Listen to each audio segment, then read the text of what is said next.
फतेहपुर सीकरी उत्तर प्रदेश राज्य में आगरा के पास भारत के उत्तरी भाग में स्थित एक छोटा सा शहर है। इस शहर की स्थापना मुगल सम्राट अकबर ने 16वीं शताब्दी के अंत में की थी और 1571 से 1585 तक मुगल साम्राज्य की राजधानी के रूप में कार्य किया। एक अल्पकालिक राजधानी होने के बावजूद फतेहपुर सीकरी मुगल साम्राज्य के सबसे अच्छी तरह से संरक्षित उदाहरणों में से एक है। वास्तुकला और यूनेस्को की विश्व धरोहर स्थल है। इस लेख में हम इसकी स्थापना, मुगल राजधानी के रूप में इसकी भूमिका और इसके पतन सहित फतेहपुर सीकरी के इतिहास का पता लगाएंगे। फतेहपुर सीकरी की स्थापना फतेहपुर सीकरी की स्थापना मुगल सम्राट अकबर ने 1569 में की थी। उस समय अकबर अपने साम्राज्य का विस्तार कर रहा था और नई राजधानी के लिए उपयुक्त स्थान की तलाश कर रहा था। उन्होंने कई कारणों से फतेहपुर सीकरी का स्थल चुना। सबसे पहले यह रणनीतिक रूप से एक मैदान की ओर मुख वाले रिज पर स्थित था, जिससे बचाव करना आसान हो गया। दूसरे, यह कई महत्वपूर्ण व्यापार मार्गों के पास स्थित था, जो व्यापार और वाणिज्य की सुविधा प्रदान करते थे। अंत में उसके पास पानी का एक विश्वसनीय स्रोत था, जो एक बड़े शहर के लिए आवश्यक था। फतेहपुर सीकरी का निर्माण 1571 में शुरू हुआ और इसे पूरा होने में 15 साल लगे। अकबर ने नए शहर के निर्माण के लिए पूरे मुगल साम्राज्य के सर्वश्रेष्ठ वास्तुकारों, शिल्पकारों और कारीगरों को एक साथ लाया। परिणाम इस्लामी, हिंदू और फारसी वास्तुकला का एक आश्चर्यजनक मिश्रण था, जिसमें लाल बलुआ पत्थर और सफेद संगमरमर से बनी इमारतें थीं। शहर को एक ग्रिड पैटर्न में विस्तृत, वृक्ष पंक्तिबद्ध रास्ते और विशाल आंगनों के साथ रखा गया था।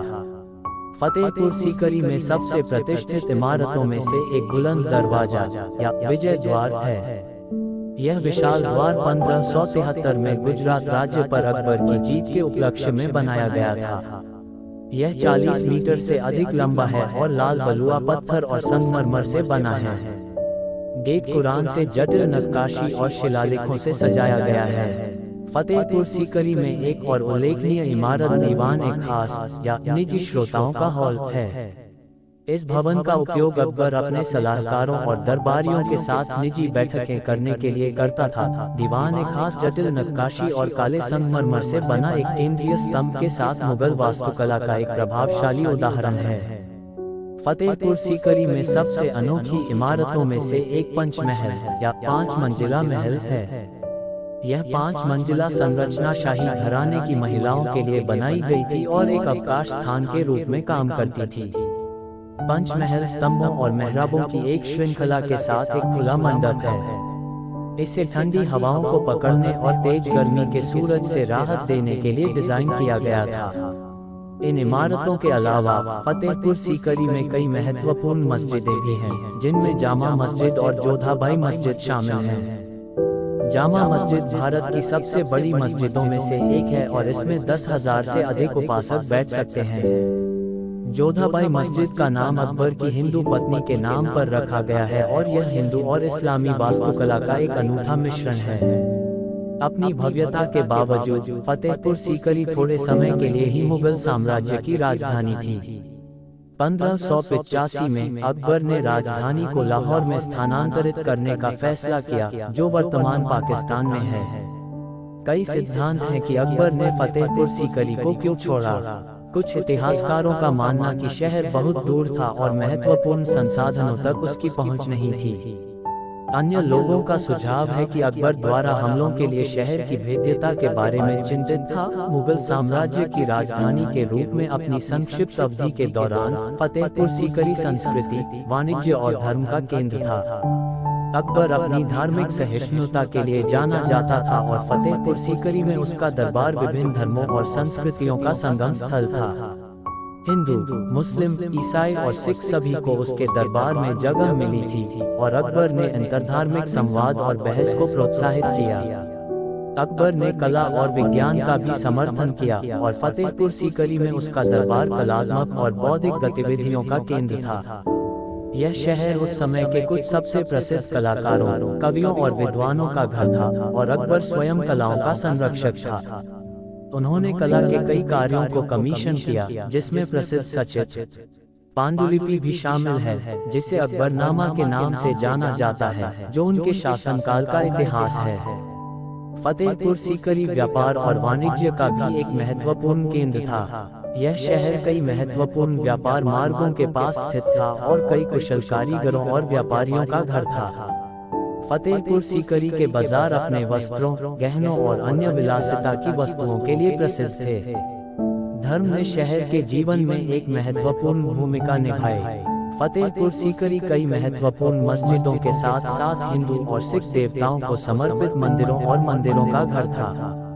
अकबर धर्म में अपनी रुचि के लिए जाना जाता था और फतेहपुर सीकरी में उसका दरबार धार्मिक बहस और चर्चा का केंद्र था। अकबर ने दीन-ए-इलाही नामक एक नया धर्म भी बनाया, जो विभिन्न धर्मों और दर्शनों का मिश्रण था। इसके सांस्कृतिक और धार्मिक महत्व के बावजूद फतेहपुर सीकरी इसकी चुनौतियों के बिना नहीं था। शहर अर्धशुष्क क्षेत्र में स्थित था और पानी की कमी से पीड़ित था। अकबर ने कई जल आपूर्ति प्रणालियों के निर्माण का आदेश दिया, जिसमें अनूप तालाब के नाम से जाना जाने वाला एक विशाल जलाशय भी शामिल था, लेकिन ये बढ़ती आबादी को बनाए रखने के लिए पर्याप्त नहीं थे। फतेहपुर सीकरी भी पड़ोसी राज्यों के हमलों की चपेट में था। 1581 में हल्दी घाटी के युद्ध में अकबर की सेना ने मेवाड़ के राजपूतों को हरा दिया, लेकिन जीत की बड़ी कीमत चुकानी पड़ी। राजपूतों ने फतेहपुर सीकरी पर कई हमले किए, जिससे शहर की कई इमारतों को नुकसान पहुंचा। इन चुनौतियों के बावजूद फतेहपुर सीकरी एक संपन्न शहर और मुगल शक्ति और प्रभाव का प्रतीक बना रहा। हालांकि 1585 में राजधानी को लाहौर स्थानांतरित करने के अकबर के फैसले ने फतेहपुर सीकरी के अंत की शुरुआत को चिन्हित किया। फतेहपुर सीकरी का पतन अकबर के जाने के बाद फतेहपुर सीकरी का पतन होने लगा।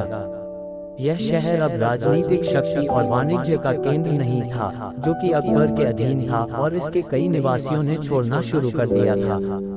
पानी की कमी एक समस्या बनी रही और शहर की आबादी घट गई। 17वीं शताब्दी में फतेहपुर सीकरी प्राकृतिक आपदाओं की एक श्रृंखला की चपेट में आ गया था, जिसमें सूखा, बाढ़ और महामारी शामिल थी। इन आपदाओं ने शहर के बुनियादी ढांचे और अर्थव्यवस्था पर भारी असर डाला और इसकी कई इमारतें जर्जर हो गईं। 18वीं सदी के दौरान फतेहपुर सीकरी भूतों का शहर बन गया था। शहर की इमारतों को छोड़ दिया गया और सड़ने के लिए छोड़ दिया गया। इसके कई निवासी पास के आगरा में चले गए, जो वाणिज्य और व्यापार का एक महत्वपूर्ण केंद्र बन गया था। फतेहपुर सीकरी 200 से अधिक वर्षों तक परित्यक्त रहा, जब तक कि इसे 19वीं शताब्दी में अंग्रेजों द्वारा फिर से खोजा नहीं गया। अंग्रेज शहर की वास्तुकला और इतिहास से चकित थे और उन्होंने जीर्णोद्धार का काम शुरू किया। आज फतेहपुर सीकरी एक लोकप्रिय पर्यटक है, गंतव्य दुनिया भर के आगंतुकों को आकर्षित करता है। शहर को यूनेस्को की विश्व धरोहर स्थल नामित किया गया है और इसकी अच्छी तरह से संरक्षित इमारतें मुगल साम्राज्य की समृद्ध सांस्कृतिक विरासत की एक झलक प्रदान करती हैं। अपने पतन और परित्याग के बावजूद फतेहपुर सीकरी मुगल साम्राज्य और उसकी विरासत का एक महत्वपूर्ण प्रतीक बना हुआ है। इसकी आश्चर्यजनक वास्तुकला, धार्मिक महत्व और सांस्कृतिक महत्व आज भी आगंतुकों में विस्मय और आश्चर्य पैदा करते हैं।